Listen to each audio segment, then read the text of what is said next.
For months, Fox News and the rest of the right-wing media has been hyping up that every American, every patriot has got to watch 13 Hours because it tells the truth about what really happened in Benghazi. So they hyped it up, and then what ended up happening? It made something like $16.2 million in the box office, came in fourth, a bit of a flop. And Fox News isn't happy about it. Let's watch. True, the Benghazi movie didn't make as much money as others, but let's use that metric of success on the sad lefty blogger. You're still at home in your stained sweats, eating top ramen over the sink, waiting for the next comic book blockbuster to rescue you from your finger-sniffing misery. Oh my God. And finger-sniffing it is. Eric, he makes the point that politics got in the way, and that's what happened with these lefty bloggers. Yeah. They can't see the movie. He didn't put politics in the movie. Yeah. He put he didn't even mention Hillary Clinton's name in that movie. Yeah. The politics got injected by the left. Yeah. Only when it suits their narrative, right? They were worried that it was going to be too honest, too sincere, and too documentary-like. But I will tell you, we'll see the movie. Wait a second. And bad timing for her, for Iowa, New Hampshire, and good timing for Weekend at Bernie's. Wait a second. The left introduced politics? Yeah. You said? Yeah. Funny. I mean, my experience of it is that the right made it out.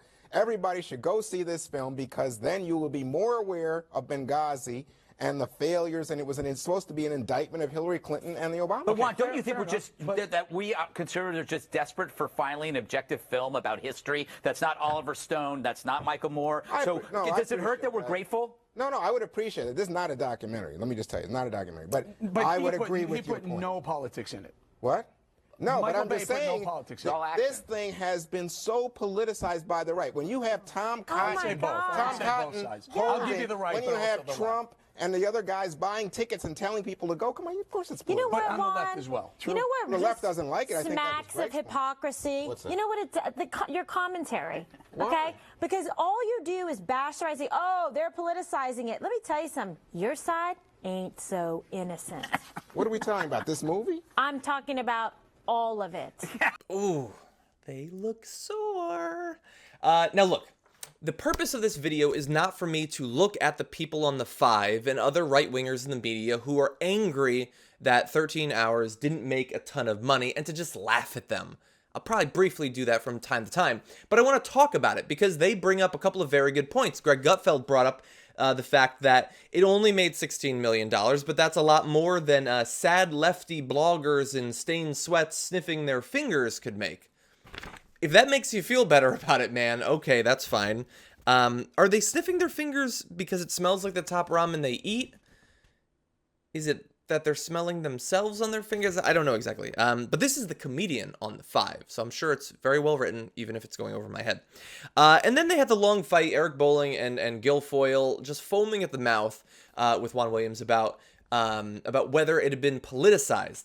And that's what I want to talk about, because the idea that, well, how dare these lefties end up politicizing the issue, and that made poor Michael Bay step back from turning this into a gigantic political statement. Now, that's not to say that Michael Bay doesn't make movies about war that involve politics or that come from a particular political point of view, but the idea that he was worried about, like, turning off the libs... Look, $16.2 million is perfectly fine, and I wish that the movie had done better, if only because John Krasinski was in it, who I loved in The Office. And I haven't seen the movie, so I'm not sitting here saying it shouldn't have made more money or it should have made more money based on the merits. But the idea that it was always going to make $100 million because everybody in America cares so much about the fictionalized minutia of whatever did or didn't happen in Benghazi as much as the crew of the 5 did. That is a flight of fantasy beyond even something Michael Bay would put in a movie.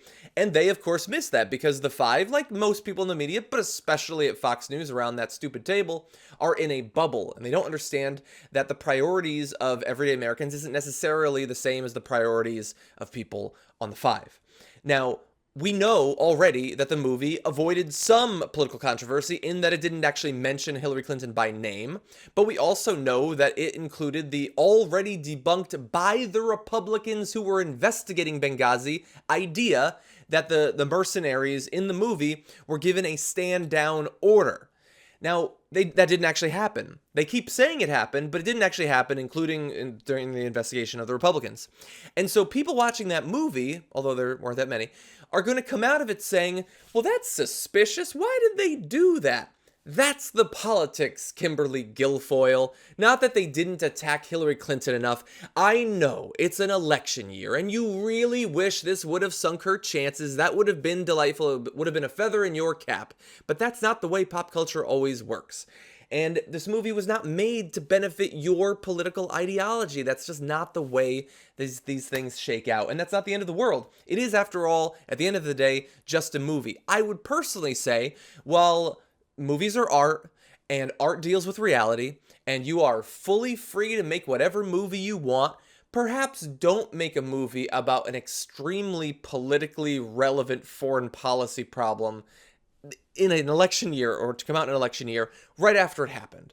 You can do that, but if you don't want it to be a political movie, this is, after all, not a documentary, it is just an action movie, then maybe you'd want to wait a little bit longer.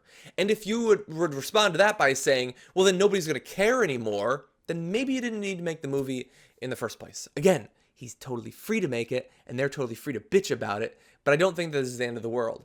If Hillary Clinton wins, or if she loses, it should be on the actual merits, not on whatever political reality Michael Bay could have created for them. Sorry, Gutfeld.